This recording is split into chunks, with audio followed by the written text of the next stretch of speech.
És com si tinguéssim una persona que la tenim vestida i diem que el vestit és la llengua, no? La tenim vestida d'anglès, de suec o de xinès. Jo no escric els llibres, jo els trasbasso d'un idioma a l'altre, aquesta és la meva feina, jo rebo un original i la meva feina és buscar la manera d'anar traduint la història al català, com si l'hagués escrit, perquè de fet s'escriu en català de cap i de nou, però ja les idees són de l'autor o l'autora. La traducció és una feina molt bonica, però també és una feina molt exigent, que requereix un nivell molt elevat de la llengua de partida, que en aquest cas és l'anglès, però també i sobretot de la llengua d'arribada, que això és una cosa que moltes vegades la gent no té en compte.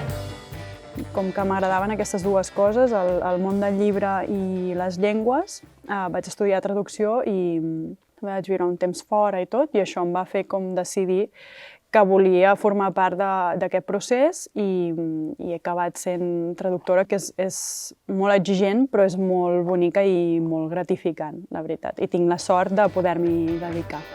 Normalment, quan vaig a clubs de lectura o a escoles, hi ha una pregunta recurrent que em fan sempre com a traductor, que és quan trigues a fer una traducció?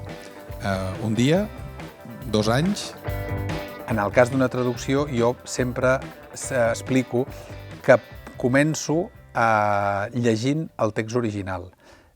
En una situació ideal, si tens el temps, llegeixes primer el llibre en original per entendre bé el que t'estan explicant, per conèixer els personatges, per conèixer les situacions, perquè no t'agafi per sorpresa quan després et poses a traduir. Després, el procés consisteix en la feina, en podríem dir més avorrida, que no és ben bé el cas, però que és la més mecànica, que és la traducció. Agafar un text en anglès i passar-lo al català.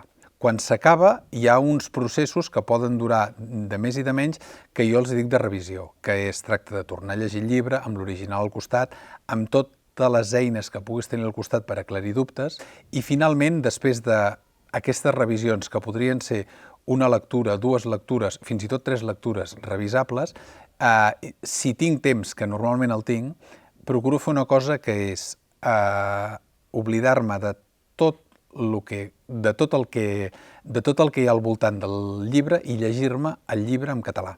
Si el llibre sona bé, si a mi em sona bé, si a mi m'agrada, per mi és una bona traducció o la traducció s'adequa al que jo li he vist en el llibre original. La traducció literària infantil i juvenil precisament és on més llicències té el traductor, més que amb alguna obra d'assaig filosòfic que on ha de ser esclavitzadorament fidel i literal, no? Perquè l'important és que gaudeixin de la lectura.